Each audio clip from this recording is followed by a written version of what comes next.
Hi hello welcome to 24/7 news TV. నేను మీ పరిటాల మూర్తి. So ఐపీఎల్‌లో mega auction అనేది జరిగింది. చాలామంది ప్లేయర్స్‌ని కొంతమందిని అయితే చాలా షాకింగ్ అనమాట. కొంతమంది ప్లేయర్స్‌ని అసలు కొనలా. సో ముఖ్యంగా మనం ఈరోజు ఆర్‌సీబీ టీము వాళ్ళ వ్యూహం ఏంటి? అసలు వాళ్ళు ఎందుకు కొంతమంది ప్లేయర్స్‌ని వదిలేశారు?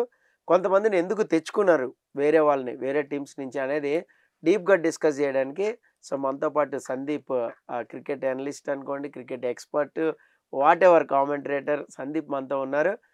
సందీప్‌ని పలకరించి ఆర్‌సీబీ వ్యూహం ఏంటనేది కనుక్కుందాం. నమస్తే సందీప్. Hi sir. ఇప్పుడు ఆర్‌సీబీ మెగా ఆక్షన్‌లో నాకొక డౌట్ వచ్చింది. సిరాజ్‌ని ఎందుకు వదిలేశారు? రాహుల్‌ని ఎందుకు వదిలేశారు? చాహల్‌ని వదిలేశారు. సో వాళ్ళ ప్లాన్ ఏంటి అసలు? అంటే ఇక్కడ ఒక క్యాప్ పెట్టుకున్నారు. హ్మ్. ఈ అమౌంట్ కన్నా ఎక్కువ వీళ్ళకి ఇవ్వకూడదని చెప్పేసి ముందే డిసైడ్ అయ్యి వచ్చినట్టు కనిపించారు వాళ్ళు. ఈ 80 కోట్ల చిల్లర ఎంతో ఉంది. 83 కోట్లు ఉంది వాళ్ళ దగ్గర హ్మ్. దాదాపుగా. అండ్ ఒక్కొక్క ప్లేయర్‌కి ఇంత అమౌంట్ ఫిక్స్ చేసుకున్నారు. హ్మ్. ఓకే. ఓ 13 కోట్లు, 14 కోట్ల దాకా రాహుల్ దగ్గరికి వెళ్దాం. హ్మ్. ఓ 8 కోట్ల దాకా ఫలానా ప్లేయర్ దగ్గరికి వెళ్దాం. ఓ 11 కోట్ల దాకా ఫలానా ప్లేయర్‌కి వెళ్దాం.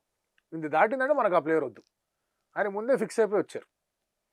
అలా ఫిక్స్ అవ్వాలి అంటే గనక ఆప్షన్స్ మీ దగ్గర రెడీగా ఉండాలి. ఇప్పుడు సిరాజ్‌ని వదిలేశారంటే సిరాజ్ కాకుండా ఎవరు వస్తారు టీంలోకి?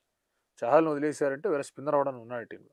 స్టార్క్ కోసం అంత గట్టిగా ప్రయత్నం చేసి, యాన్సన్ కోసం అక్కడి దాకా 7 కోట్ల దాకా ప్రయత్నం చేసి వద్దనుకున్నారు. బట్ ఎవరిని తెచ్చుకున్నారు టీంలో. అది భువనేశ్వర్‌ని బికమ్స్ వెరీ ఇంపార్టెంట్.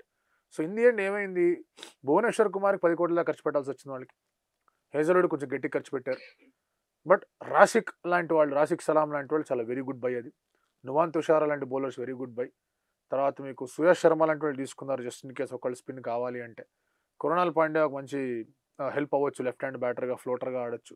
సో, ఇలా ఒక టీమ్‌ని వాళ్ళు నిర్మించుకున్నారు. వైశాఖ్ విజయ్ కుమార్‌ని వదిలేశారు వాళ్ళు. బట్ అగైన్ ఇందాకన్నట్టుగానే రాశిక్ వచ్చాడు, యష్ దయాల్ వచ్చాడు. దేవదత్ వాళ్ళ పడిక్కల్ దగ్గర మంచి టీమ్ ఉంది. దేవదత్ పడిక్కల్ ఫస్ట్‌లో అన్సోల్డ్ ఎళ్ళి లాస్ట్‌లో తీసుకున్నారు మళ్ళీ. తీసుకున్నారు. టాప్ ఆర్డర్‌లో కావాలనుకుంటే గనక. సో, బేసికల్లీ ఈ రోల్స్‌కి ఆప్షన్స్ వెతుక్కున్నారు. ఆ టీమ్ తెచ్చుకున్నారు అన్నట్టుగా అనిపించింది. ఆర్‌సీబీ గురించి మాట్లాడితే ప్రతిసారి ఆక్షన్‌లో నేను చెప్పే మాట ఏంటంటే ఏదో తేడా జరిగిపోయింది ఈ auction. Hmm. It is not a great అవును. ఆక్షన్ ఆళ్ళకి. అవును. బట్ ఈసారి మాత్రం they did well in the auction. మరి డబ్బులు చాలా ఉన్నాయి గదా! ఎందుకు అది. సెకండ్ వెచ్చించలేకపోయారని? పాయింట్ ఏంటంటే మీకు రాహుల్ లాంటి ప్లేయర్ కోసం వీళ్ళుండాల్సింది. హ్మ్. యుజ్వేంద్ర చహల్ లాంటి ప్లేయర్ కోసం వీళ్ళుండాల్సింది. వాళ్ళిద్దరు ఉండుంటే ఇంకా టఫ్‌గా టీమ్ తయారయ్యేది. ఆఫ్‌కోర్స్ మీకు ఇద్దరు బౌలర్‌లో లేదా కృణాల్ పాండ్యానో ఎవరో ఎగిరిపోయేవాళ్ళు టీమ్‌లోంచి. బట్ స్టిల్ మీకు ఒక మంచి టీమ్ తయారయ్యేది. Where you can feel that okay fine వీళ్ళకి రెస్పాన్సిబిలిటీస్ ఇవ్వచ్చు. రాహుల్ ఎందుకు ప్రత్యేకించి రాహుల్ ఎందుకన్నానంటే గనక నెక్స్ట్ ఒకవేళ లీడర్‌షిప్ కావాలంటే రాహుల్ వెళ్ళిపోయేవాడు. ఒక కీపర్‌కి ఓపెనర్‌గా ఉండడానికి అక్కడ హెల్ప్ అయ్యేవాడు. సరే ఫిల్ సాల్ట్‌ని తెచ్చుకున్నారు. ఎక్స్‌టెన్సివ్‌గా ఆడేస్తాడు. That's a different story. Jitesh శర్మని తెచ్చుకున్నారు ఫినిషర్‌గా ఆడనుకున్నా కూడా ఇంకొక ఇండియన్ ప్లేయర్ దేవదత్ పడిక్కల్ బదులు వాళ్ళు అదే 2 కోట్లు ఇంకొంచెం ఎక్స్‌ట్రా వీళ్ళు రాహుల్‌ని తెచ్చుకొని ఉంటే still it could have been a little better ఏమో అన్నట్టుగా అనిపించింది. No disrespect to Devdutt Padikkal. Spinner ఎవరు లేరు ఆర్‌సీబీలో. అది కదా! అదే అడగబోతున్నా. స్పిన్నర్ ఎవరు స్పిన్నర్స్ లేరు. ఎవరు? సో, ఇప్పుడు లివింగ్‌స్టన్, కృణాల్ పాండ్యా, సుయాష్ శర్మ వీళ్ళే బౌలింగ్ చేయాలి.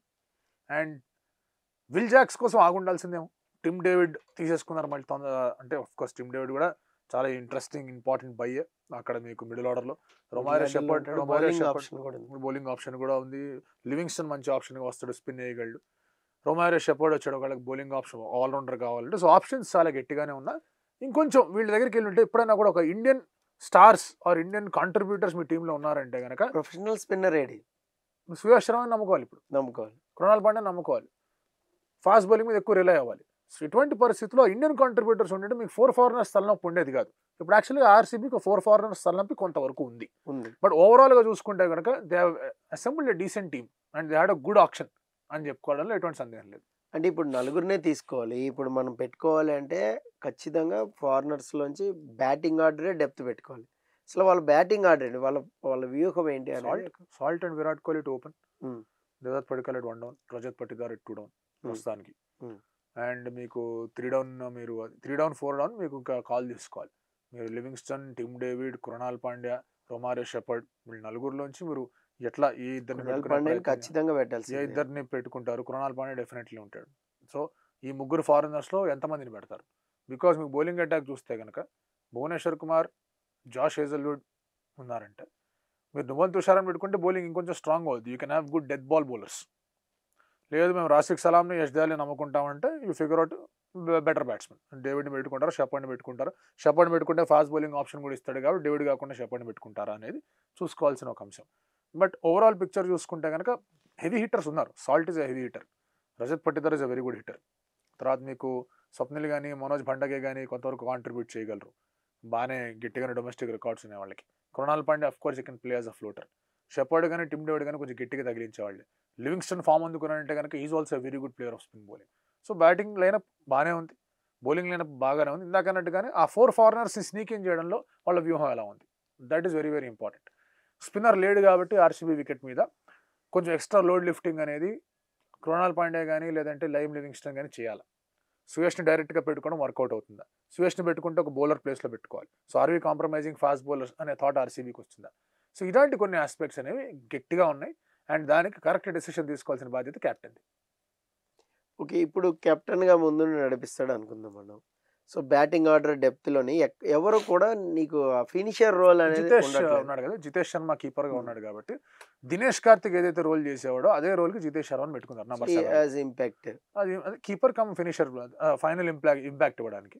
ఇంపాక్ట్ ప్లేయర్గా మీరు దేవదత్ పడికల్ బౌలర్ని స్వాప్ చేసుకోండి జస్ట్ ఇన్ కేస్ మీరు టాప్ ఆర్డర్లో లెఫ్ట్ హ్యాండ్ శ్రేయస్ శర్మతోనే చేయాలి. శర్మనో లేదా రాషిక్ సలామో ఎవరో ఒకళ్ళు, హువర్ ఇస్ దట్ వాళ్ళకి సంబంధించినంత వరకు వాళ్ళు చేయాల్సిన అవసరం కనిపిస్తుంది. భువనేశ్వర్ కుమార్, జాష్ హేజల్వుడ్ వీళ్ళిద్దరి మీద చాలా హెవీ బాధ్యత ఉంది విత్ న్యూ బాల్, ఎందుకంటే ఇద్దరు స్వింగ్ చేయగలరు. అటువంటి వికెట్ మీద మీరు ఆపోనెంట్స్ని పవర్ ప్లేలోనే ఒకటో రెండో వికెట్లు తీశారంటే you're on the driver seat. అది ఎప్పుడు ఆర్సీబీకి జరగల. అసలు అది అది పెద్ద ప్రాబ్లం వాళ్ళకి. అంటే అఫ్కోర్స్ స్టెయిన్ ఉన్నప్పుడు కొంతవరకు జరిగింది, ఎప్పుడు జరగలేదని కాదు, కానీ ఈసారి కంటిన్యూస్ బేసిస్ మీద 7కి 7 మ్యాచెస్ చేయగలగాలి వాళ్ళు. ఎందుకంటే ఆర్సీబీకి చిన్నస్వామి ఉన్న రికార్డ్ అనేది మిగతా ఏ టీంకి కూడా హోమ్ గ్రౌండ్లో అలాంటి దరిద్రమైన రికార్డ్ లేదు. నాట్ ఈవెన్ 50% ఆ రికార్డ్ అనేది. It's very bad record. So దాన్ని మార్చాలి అంటే కనుక పవర్ ప్లేలో వికెట్స్ తీయాలి. ఆ దృష్ట్యానే ఆర్సీబీ మేనేజ్మెంట్ అంతా కూడా they wanted Hazlewood, they wanted Bhuvneshwar Kumar. భువీకి పోటీ గట్టిగా వచ్చింది ముంబై ఇండియన్స్ నుంచి, అందుకే ఆ అమౌంట్ దాకా వెళ్ళింది. So they had to spend. Jansen అనుకున్నారు 7 కోట్ల దాకా పెట్టుకున్నారు, అతని క్యాప్ ఆ తర్వాత వదిలేశారు, యాన్సన్ పైకి వెళ్ళిపోయాడు. బట్ ఇప్పుడు మాత్రం there is a need for these both to fire. Bhuvi past is prima, ఆ మునుపటి షార్ప్నెస్ ఉంది అతని బౌలింగ్లో, మునుపట్ల ఇంకా ఫిట్గా కొంచెం కంటిన్యూ అవ్వగలరు 2 సీజన్లు. అండ్ ఒక టఫ్ వికెట్ చిన్నస్వామి, బౌలర్స్ అందరికీ కూడా graveyard, nightmare. So అలాంటి వికెట్ మీద ఎట్లా పర్ఫామ్ చేస్తాడనేది ఇట్స్ అ బిగ్ ఛాలెంజ్. ఇప్పుడు ఆర్సీబీ ఫ్యాన్స్ కోసం ఒక ప్రశ్న అడిగాను, ఆర్సీబీది క్లోజ్ చేద్దాము. ఎందుకు కప్ అనేది రావట్లేదు, ఈసాల కప్ నమ్మదే అని వాళ్ళు ప్రతిసారి అడుగుతూనే ఉంటారు, ప్రతిసారి కూడా. సో ఎందుకు రావట్లేదు, ఈసారి అయినా ఈ టీంతో వస్తుందా, హోప్ ద బెస్టా? సార్ ప్రతిసారి ఆప్షన్లో మీరు చూసుకుంటే there every time batting centric, bowlers మీద సరైన దృష్టి ఉండకపోవడం. అండ్ ఆ బ్యాటర్స్ ఎవరైతే టాప్ బ్యాటర్స్ ఉన్నారో క్రూషియల్ మ్యాచ్లో అందరూ హ్యాండ్స్ అప్. ఇప్పటిదాకా ఒక్క క్రూషియల్ మ్యాచ్లో, ఒక్క నాకౌట్ మ్యాచ్లో, రాదర్ ట్రాఫీ వచ్చే మ్యాచ్లో లేదా ఫైనల్కి వెళ్ళాల్సిన మ్యాచ్లో, తప్పకుండా గెలవాల్సిన మ్యాచ్లో ఎన్నిసార్లు వాళ్ళ టాప్ బ్యాటర్స్ ఆడారు, it's a big question. Crucial సమయంలో అవుట్ అయిపోవడం వేరు, అసలు ముందే అవుట్ అయిపోవడం వేరు. అవును. సో అదే జరిగింది ఆర్సీబీ.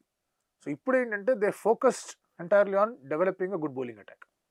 ఆల్బీట్ స్పిన్నర్ లేడు, బట్ లివింగ్స్టన్ చేత ఒక 2-3 ఓవర్లు, కృణాల్ పాండే చేత 2-3 ఓవర్లు వేయించి 6-7 ఓవర్స్ ఆఫ్ స్పిన్, మిగతా అంతా ఫాస్ట్ బౌలింగ్తో మొదలు పెట్టారంటే ఆ ఫాస్ట్ బౌలింగ్ రిసోర్సెస్ బాగున్నాయి. రాషిక్ సలాం కానీ, యష్ దయాల్ కానీ, మీకు నువంత్ తుషారా కానీ, హేజల్వుడ్ కానీ, భువీ కానీ, మంచి సెటప్ ఉంది వాళ్ళ దగ్గర, లేక కాదు వాళ్ళ దగ్గర. సో ఆ సెటప్ని వాళ్ళు కనుక యూటిలైజ్ చేసుకుంటే it will be good. Last time చాలా అంశాలు కలిసి వచ్చాయి వాళ్ళు ప్లే ఆఫ్స్కి వెళ్ళడానికి, ప్రతిదీ గెలుచుకుంటూ వచ్చారు, నో డౌట్స్ అబౌట్ దట్. ఒక మ్యాచ్లో రిషబ్ పంత్ వద్దనుకున్నారు, దాంట్లో బాల్ బయటికి వెళ్ళిపోయింది అన్నారు, ఏదో ఒక రూపంలో వాళ్ళకి కలిసి వచ్చింది. 17 రిజల్ట్స్ వాళ్ళ ఫేవర్లో వెళ్ళాలంటే 16 వెళ్ళాయి, అది మిరకిల్. ఎప్పుడు మిరకిల్స్ నమ్ముకోకూడదు. సో ఈసారి they got a good team, so they can do better. ఎందుకంటే టాప్ 4-5 టీమ్స్లో ఆర్సీబీ ఇస్ దేర్. నా అనాలిసిస్ ప్రకారం నియర్ ఫోర్త్గా ఆర్సీబీ అయితే ఉంది ఈసారి. సరే,